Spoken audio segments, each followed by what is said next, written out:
Setting up rate alerts on XE.com allows you to monitor currency exchange rates and receive notifications when they reach your desired levels. Follow these steps to set up your alerts easily. Step 1. Create an account. Visit the XE.com website and click on the Sign Up button. Fill in the required information to create your account. If you already have an account, simply log in. Step 2. Navigate to Rate Alerts. Once logged in, look for the Rate Alerts option in the main menu. Click on it to access the Rate Alerts setup page. Step 3. Select currency pairs.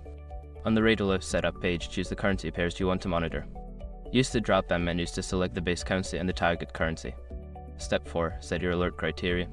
Enter the exchange rate at which you want to be alerted.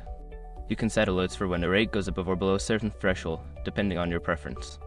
Step 5. Save your alert. After setting your criteria, click the Save button to activate your rate alert. You will receive notifications via email or through the app when the exchange rate meets your specified conditions.